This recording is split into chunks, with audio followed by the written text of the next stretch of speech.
आज से 30 साल पहले हमारे कस्बे में बस स्टैंड भी एक घूमने की जगह हुआ करती थी। आइए फ्लैशबैक में चलते हैं। एक पुराने ट्रक को पीछे से काट कर उसमें 30, 40, 50 लोगों के बैठने का प्रबंध कर दिया गया था और उसे बस का नाम दे दिया गया था। लेकिन यात्री सिर्फ बस के अंदर ही नहीं बैठे थे, वे छत पर भी लदे थे और उतनी ही मात्रा में बस के पीछे भी लटके हुए थे। ज्यादातर यात्रियों के हाथों में थैली और मुंह में तंबाकू था। बस स्टैंड पर यहाँ वहाँ वे लोग छितराए हुए थे जिन्हें यात्री कहा जाता है। एक बस खड़ी थी और पिछले आधे घंटे से स्टार्ट खड़ी थी, इसलिए कहना पड़ेगा कि वो जाने वाली थी। मूर्ख मुसाफिर उसमें बैठे थे और समझदार चाय पीने गए हुए थे। उन्हें पता था कि अभी ये बस 1 घंटे और कहीं नहीं जाएगी। एक तरफ अलग कई कंडक्टर झुंड बनाकर खड़े थे।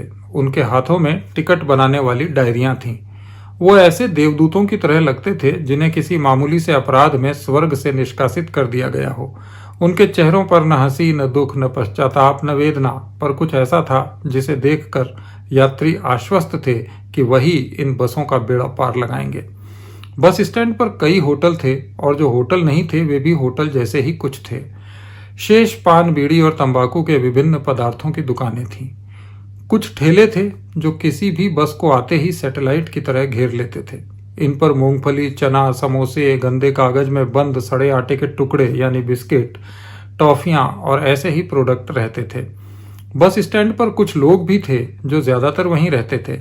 इनमें ज्यादातर बूढ़े ना हो पा रहे बच्चे थे जिनके हाथों में अखबार और सिनेमा की पत्रिकाएं थीं जिन्हें कुछ मुसाफिर खरीदते थे। इसके अलावा बहुत से भिखारी भी बस स्टैंड पर स्थायी रूप से निवास करते थे। कुछ लोग बसों में चढ़कर चूरन, गोलियां, कैलेंडर वगैरह बेचने का काम भी कर लेते थे। बसों में बिकने वाली इन छोटी छोटी काली काली गोलियों को जुकाम से लेकर एड्स तक के इलाज में काम में लिया जा सकता था। बस स्टैंड पर बड़ी तादाद में गधे, गायें, सुअर और कुत्ते थे।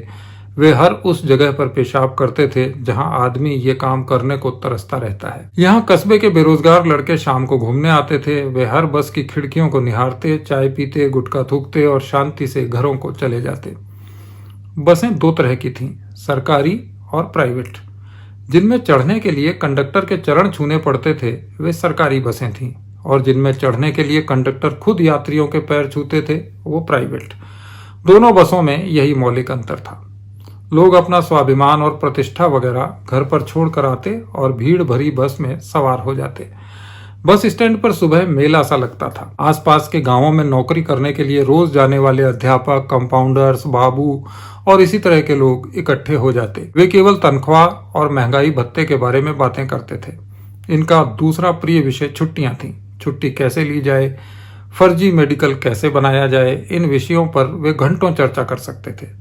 ये लोग साइबेरियाई सारस की तरह सुबह उड़ जाते और शाम को इन्हीं बसों से वापस लौटने लगते थे। ये सुबह के भूले शाम को लौटते थे और रोज लौटते थे, इसलिए इन्हें डेली पैसेंजर कहा जाता था।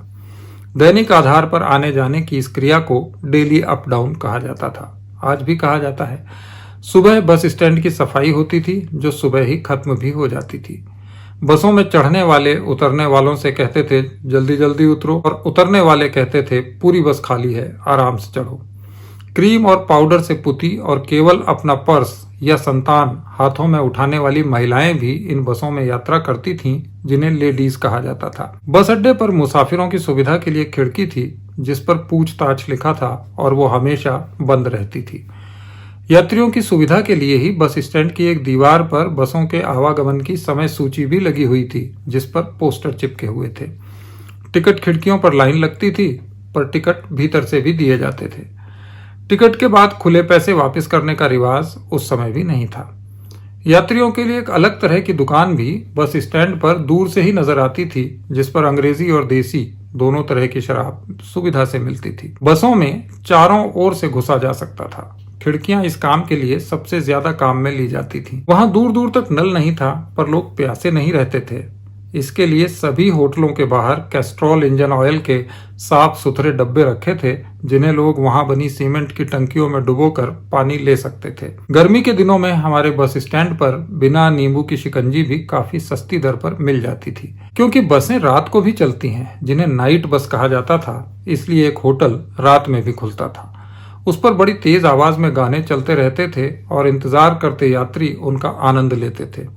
इस होटल पर हर बस आधा घंटे रुकती थी और सभी यात्री चंदा करके कंडक्टर और ड्राइवर को खाना खिलाते थे।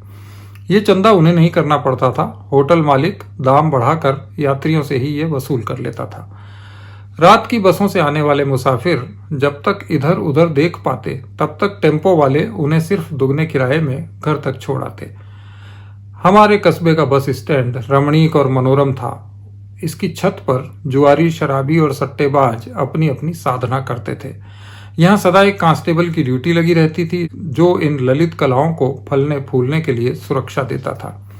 उस जमाने में बस स्टैंड पर आना सौभाग्य की बात थी। बस मिल जाना दूसरा सौभाग्य होता था और बस में जगह मिल जाना सबसे बड़ी खुशकिस्मती की वजह बन जाती थी। ये बस स्टैंड नहीं, कुंभ का मेला था जहां से होकर गुजर जाने से मोक्ष मिलता है। बसें चलने से पहले विचित्र सी आवाज करती थीं। उनके इंजन के सुर 7वें से तीसरे पर अटक जाते थे।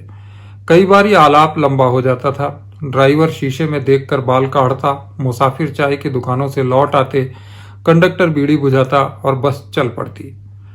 तभी सामने से बच्चों और औरतों से भरा एक टेम्पो नजर आता और बस फिर रुक जाती। इसी तरह रुकते रुकते यहाँ से सभी बसें आखिरकार चलती ही थीं, अपने पीछे धूल का बवंडर, दुकानदारों की उम्मीदों, हॉकरों के पसीने और सारी यादों को छोड़ते हुए।